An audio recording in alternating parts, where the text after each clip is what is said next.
welcome back to the Music Bar Podcast, episode 42. And hello, Dan. Hello, Chris. Episode 42. Yes, here we are. We're back again for the Music Bar Podcast. And we spoke to you and we said, hey, all this stuff is happening. And then what happened? All the stuff happened. It did, actually. We were first, maybe, because of time difference. And we were first. We were on it. We were on to it anyway. Pretty amazing, actually, when you thought about it. We're like, last week we said all these different things, and then within a few days, a lot of things we had spoken about came true or were verified. So the first thing we talked about was, one of the things we talked about was Knotfest. Knotfest. So possibly coming to it. I predicted the tent, Knotfest Australia, and literally just after we discussed it, tour dates have been announced. It's in March 2023 in Australia. It's over one weekend, Friday, Saturday, and Sunday. I think it's about the March 24th, 25th, and 26th. 26th is in Brisbane. The lineup is, of course, Slipknot. So it's in one city each day. It's a massive undertaking by the sounds of this. First heavy metal date to or festival for a long time since Soundwave in Australia. It's clearly not going to Adelaide or to Perth, but as I discovered recently, what really killed Soundwave was taking it to the West Coast. It just killed them financially. Yeah. So we have that going on. So it's in Melbourne, Sydney, and Brisbane only. Parkway Drive. It's Slipknot, of course. Parkway Drive, who are Australia's biggest metal act. I'm late to the party with them. I only just discovered Parkway Drive, and I really like them. Also, Megadeth are coming out, and that's pretty big. It's a big lineup, lots of bands. Hopefully, nothing happens between now and 2023. And I'm sure one of us or both of us will get there somehow. Even though I'm an old man, I don't want to stand up at a show, at a festival show, but I really want to see Slipknot live. So the tickets aren't terribly expensive. I thought, $200 for all day metal fest with Slipknot as your headliner. That's pretty good in my books. Yeah, that's pretty good.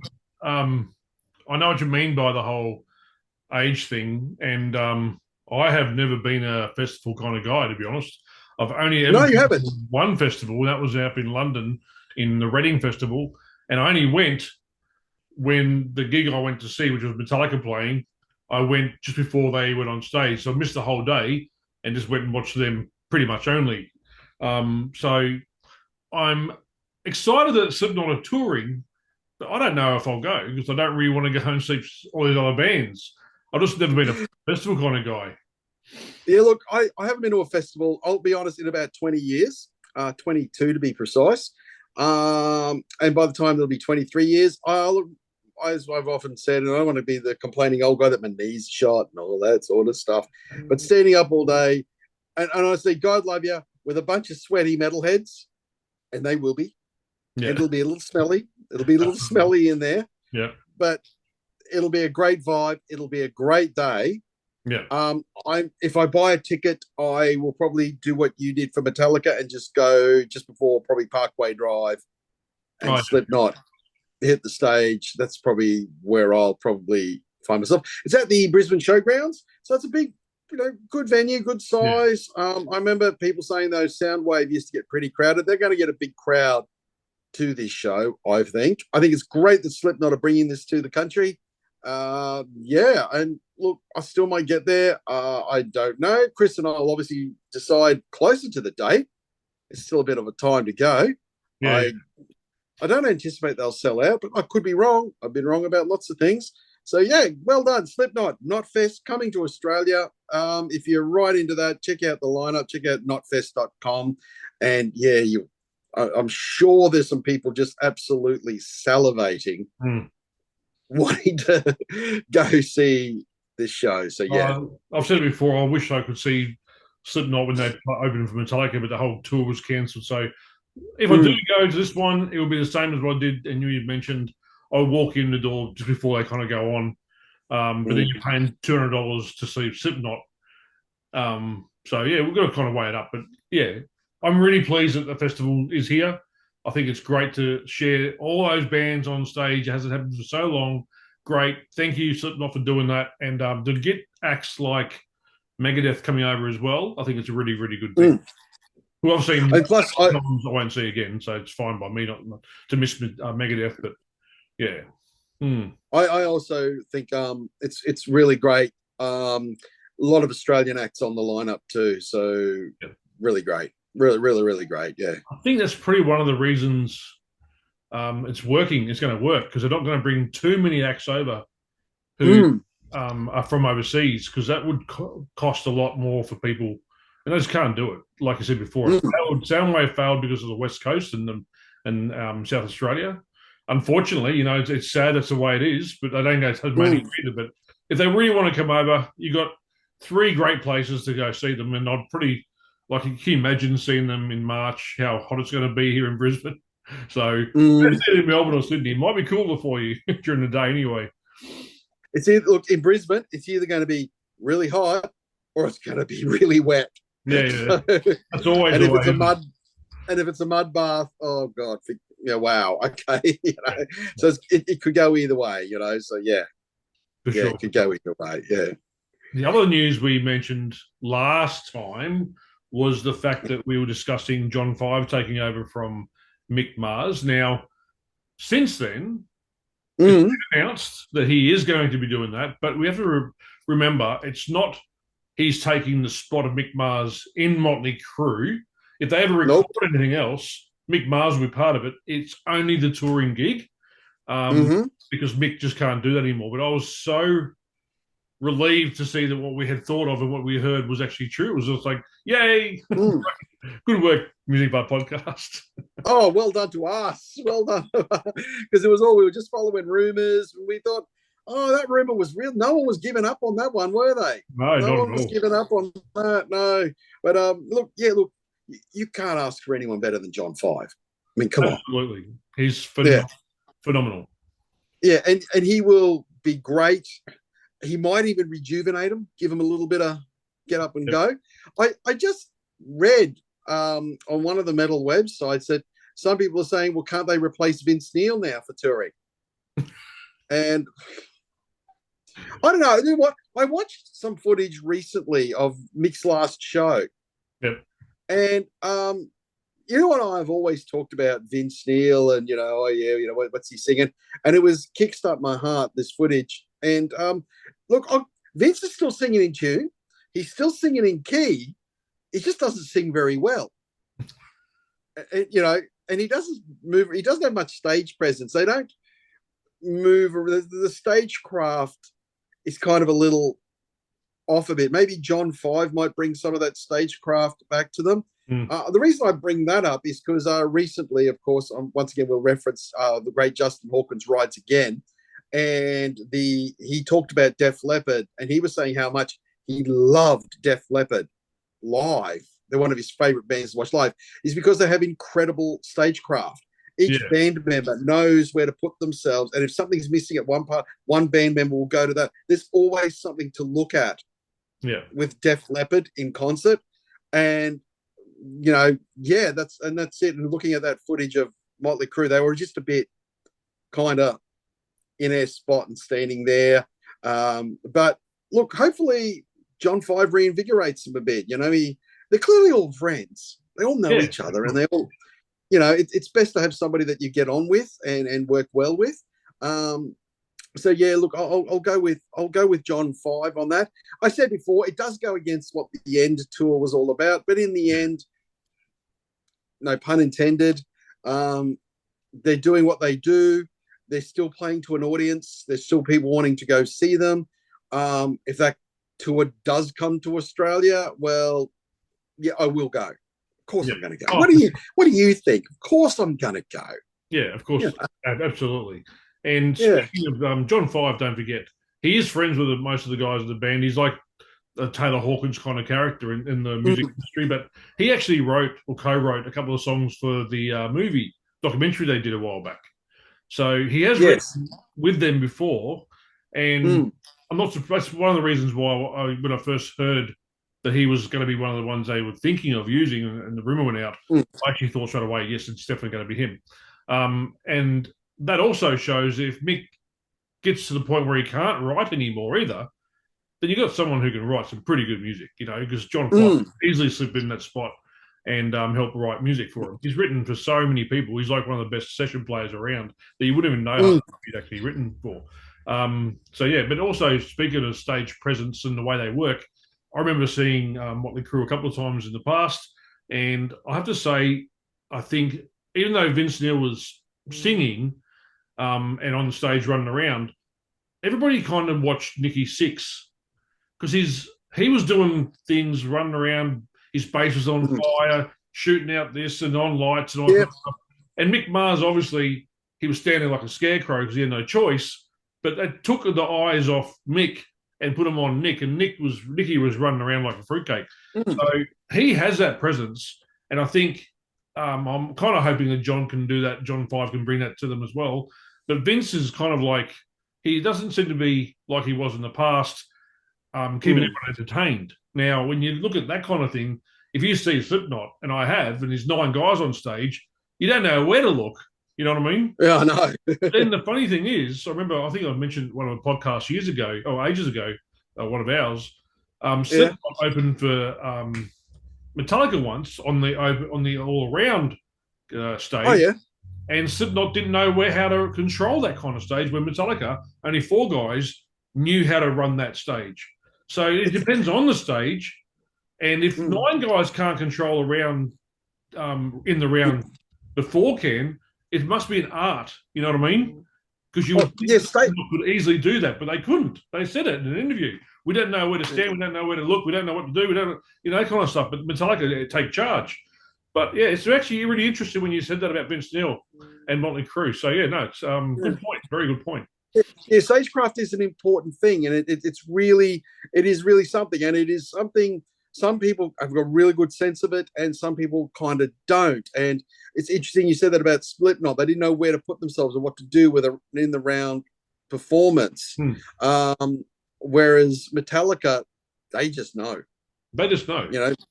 They just knew. They had the microphone set up, and they just, right, James is here. I'm going to go stand over here.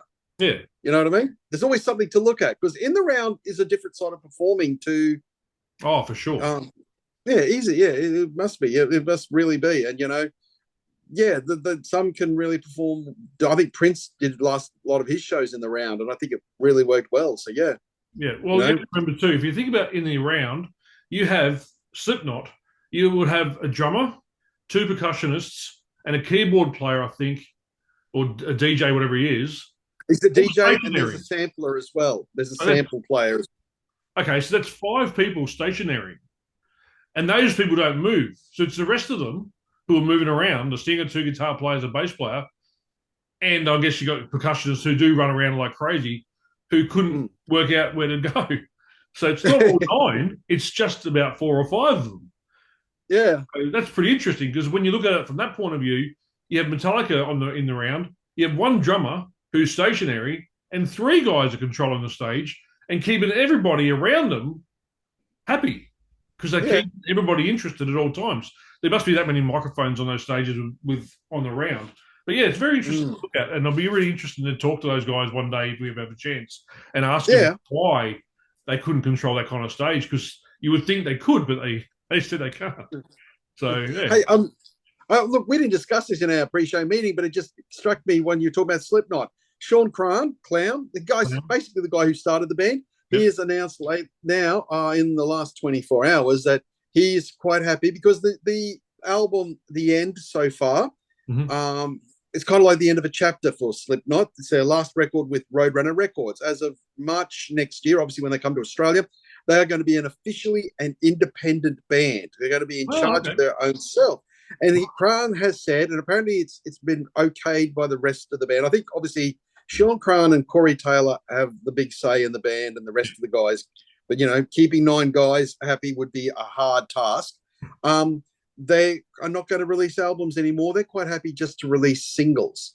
So if they could release a single a month, that's what Slipknot are going to do. They're not going to release albums as such anymore, because that's what record companies want.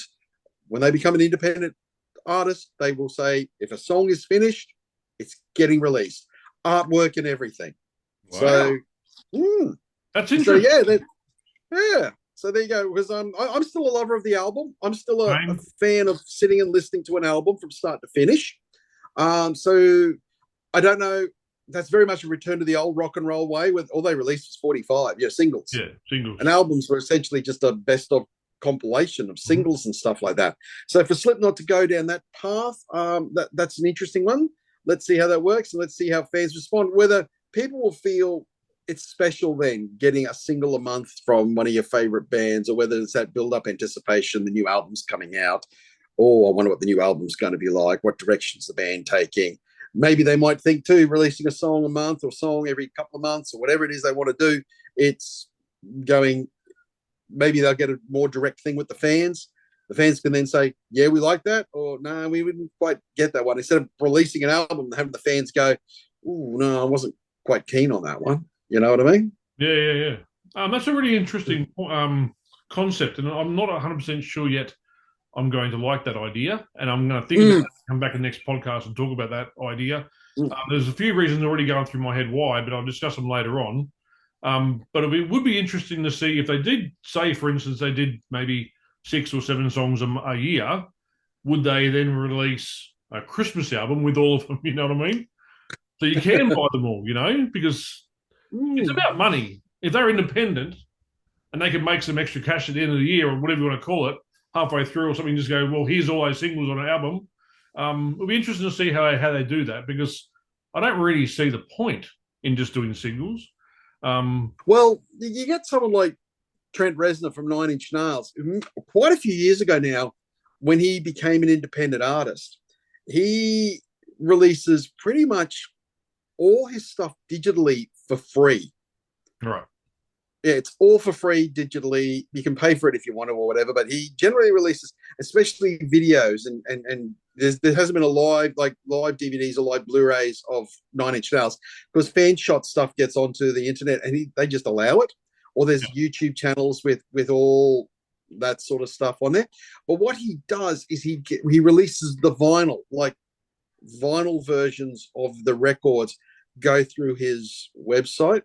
And he did one a few years ago. He released this instrumental 4-album set, Ghosts 1 through 4, where he sold out. He made more money apparently in the first week of selling those records through his website than he did selling through major label stuff through the normal channels. So Trent Reznor, I know he's an established artist, and maybe that's what you might say. It might come down to bringing all those albums out on a vinyl that's only available on vinyl through the websites or something like that. That could very well be the case. Well, if they make hardly any money off, Spotify or Apple Music, whatever it is, people won't go and buy a single for $20. No. So they're going to only it's only streamed or downloaded only, and they won't make a lot of money off that. Yeah, don't forget, you're paying 9 people. Well, this is a good cause. I mean, gee, I just threw this in there, but if they're releasing it with artwork and everything like that, does that make it something special? Yeah, collectible, yeah. And I could see Slipknot doing that.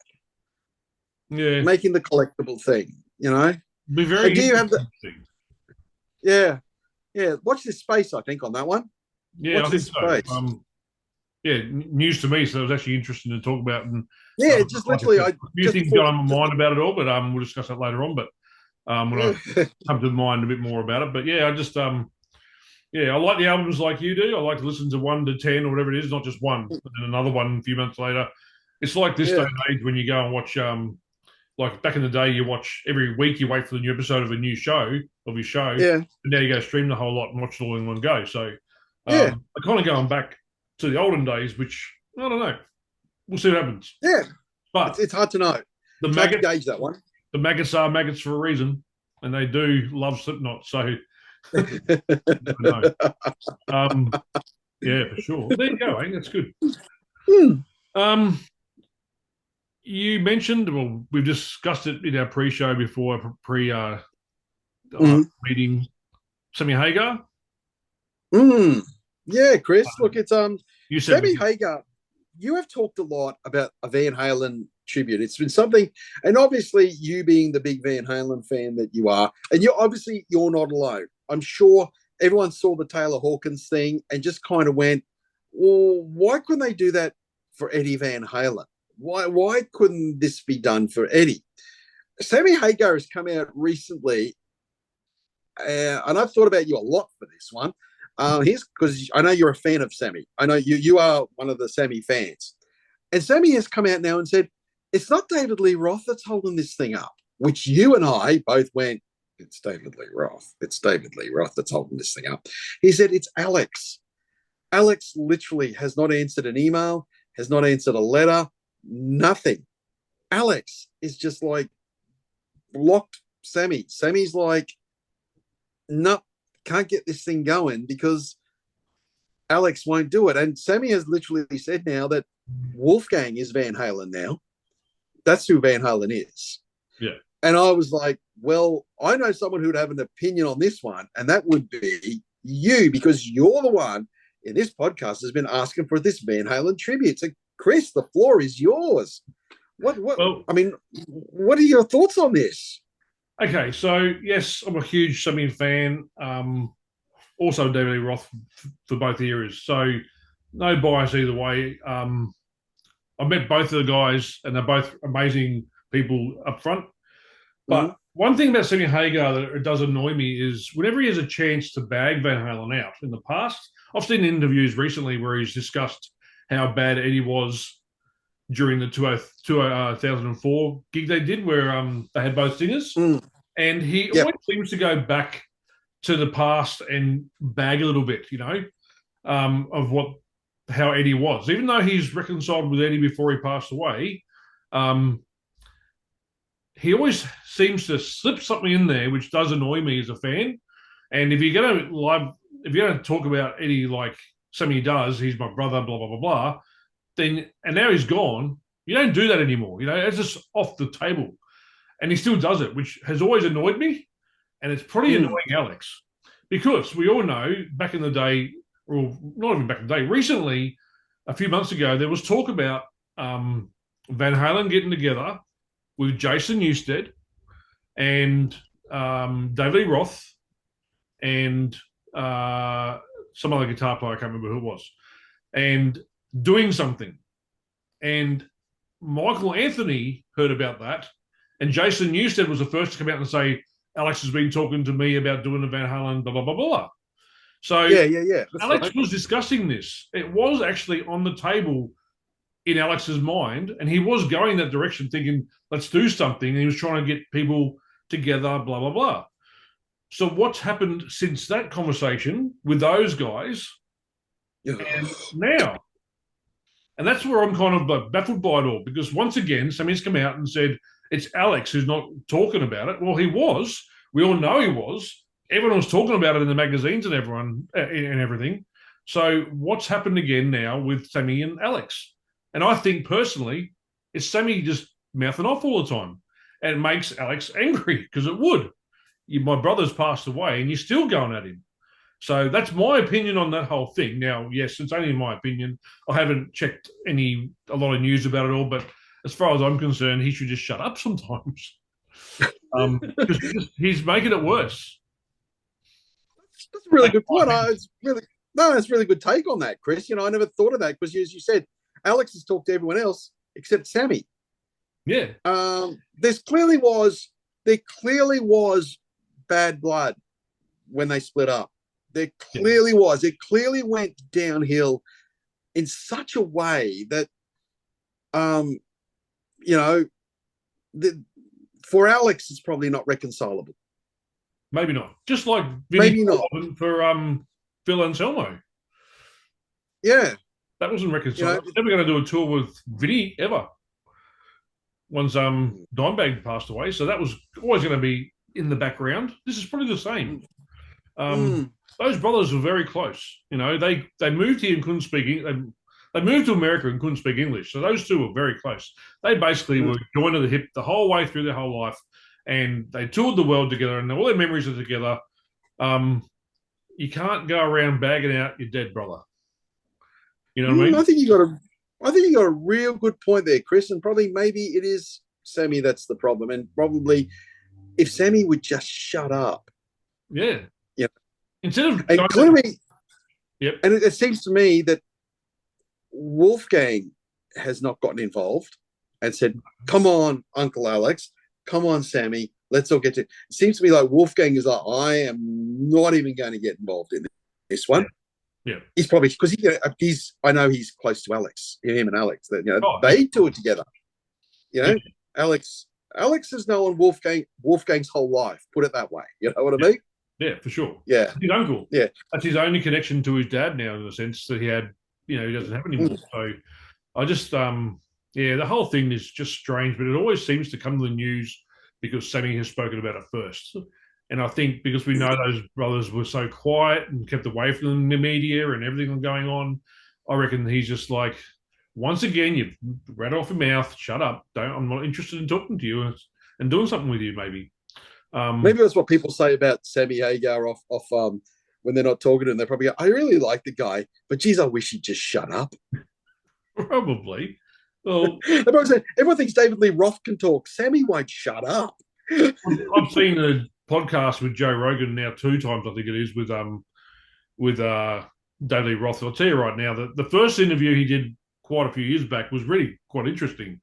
The one he just did only recently, I couldn't sit through it. 3 hours of David Lee Roth talking, rambling. I have no idea when I walked away what he said, and that's hard to listen to. I listened to David Lee Roth on the Mark Maron podcast, the WTF podcast. Yep. And I was like, what are you talking? To listen to David, you think he invented jazz. To listen to Dave, you think he was the musical force behind Van Halen, that he is some kind of musical genius. And you're like, no, you're not, Dave. Yeah, David, you're not. No, you're Shut not. up. Yeah. Oh, boy. Oh, boy. Anyway. Sure. Anyway. And I think that's one of the reasons about Sammy Hagar, I like his music from the Van Halen era. I'm not a fan, we discussed it before, I'm not a fan of the chicken foot stuff. I'm not a fan of some of his, like he's got a new album out, Crazy Times, with the band The Circle. It's not even called The Circle. It's called Sammy Hagar and The Circle. Why do you need to put Sammy Hagar separately to the other 3? Those other 3 are pretty well-known musicians as well. So it's a pretty little bit of ego, but that whole album to me was pretty boring. It just tells me that he wrote really well when he had Eddie to write with, and he didn't write the greatest on his own or without someone who could, put his ideas into play. So he's very lucky to be asked to be in Van Halen, because he probably wouldn't be very well known if it wasn't for the Van Halen era. He was well known in America. I think he had a couple. Montrose had a thing, but he had a couple of solo albums that really he did very well. Yeah, but he wasn't anywhere close to. I think what sold him in the end, and people went and bought his albums because he joined Van Halen. Oh, of course, yes. Exactly. I only heard about him once he joined Van Halen. Who's this guy? Let's go buy their albums. I did the same thing. I had no idea who he was. Bang, there he is. Go buy his all his records. So it's interesting. I'm wrong. They're acting together and they can work it out. Well, speaking of bands that have gotten together and worked it out, we just mentioned it before. Pantera's happening, Chris. Yeah, I know. How good's that? It's happening. It's happening, man. This is real. Yeah. This is for real. I don't know if we discussed it in the last podcast, but definitely we did hear that they announced the first show in America, and they sold so many tickets they have to move it to a bigger venue. That's how much people, and they've announced now a European tour for this. Is that a festival or just Pantera? Just Pantera. That's awesome, mate. That's so good. So, but Zakk Wylde has said, remember he said a little while ago, I haven't been practicing yet. Now he's basically come out and said, I just can't replicate Daryl's sound. Yeah. So, and once again, I know you haven't thought about that. Okay. So people who watch this podcast will know I'm not a big fan of Zakk Wylde's playing ability when it comes to other people's music. He can do his thing very, very well. That's what makes him do what he does. He writes some good stuff, obviously. But I was concerned when I first heard that he was going to be chosen to replace Dimebag, because I don't think those two as guitar players are anything close to each other. There's so many people out there who could do what Dimebag did, and Zakk Wylde is not one of them. And I'll stand by that from day one. So I was concerned about it. Anyway, then I read an article from Dimebag's widow, and she has now allowed Zakk Wylde to come to the house, go through everything that he needs, amp, sound, whatever it is, guitars, to make that sound as close as possible to Pantera. Then we heard recently that he had, what you just said, he has said that he hasn't started practicing yet. And then recently, within the last few days, I've read that he has now said it's very hard to replicate someone like Dimebag, which to me is now all the steps taken to show that he's not going to even try, which is why I think he was the wrong choice. He's not going to do it. I don't think he even wants to sit down and learn the songs the way that Dimebag played. He'll do what he does. He doesn't play the whammy bar half the time anyway. And we all know how he got Dimebag got his squeals from whammy bars.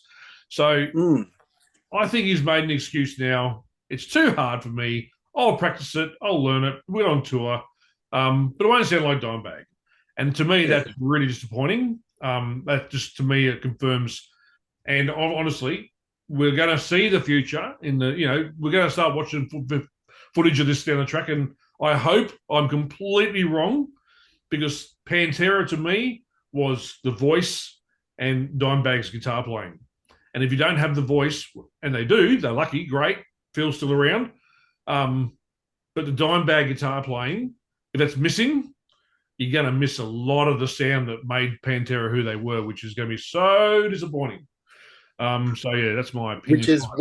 Which was the camp in which I was sitting. Yeah.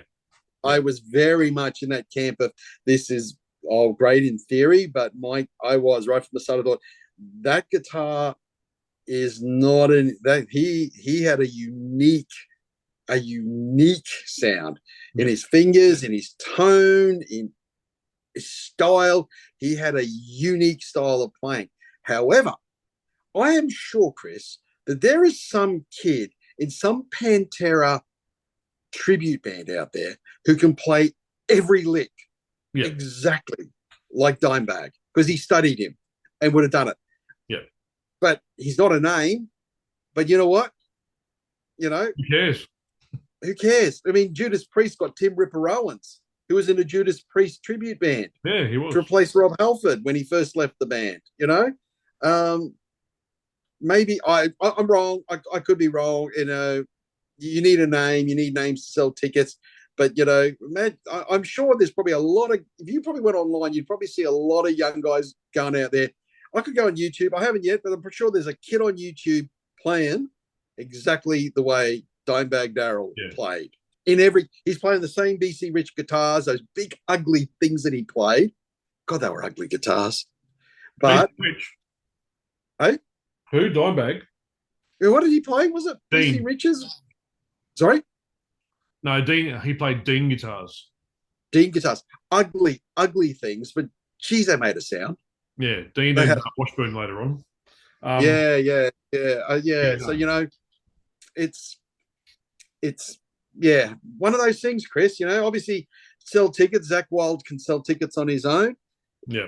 Do you really think they need Zakk Wylde to sell tickets to go and see this show? Not at all. Doesn't seem that way. Pantera. Doesn't seem that way. Doesn't seem that way. So, and as you said, Darrell's widow has given him all the opportunities. Yeah, whatever he wants. And I mean, I understand from Zach's point of view too that, as you said, playing other people's material, that's how some guitarists start, because they can't play other people's material. So that's how they create their own sound and their own style. Yeah. Yeah. The Edge from U2 did that. Couldn't play other people's material. So he came up with his own thing, Johnny Ramone, I don't think could play other people's material, but he could certainly. No one could play that fast guitar, bar chord guitar like Johnny Ramone. It's yeah. No, that's how these guys become who they are. Yeah. Only a couple of minutes left, so got a couple of quick points before we finish in a couple of minutes. I just read a while back that Nita Strauss has not ruled out going back to Alice Cooper down the track. That song she does with the girl Alyssa Arch Enemy. Well, that was a dream come true. I had to be alone. I had to be alone with myself after watching that one.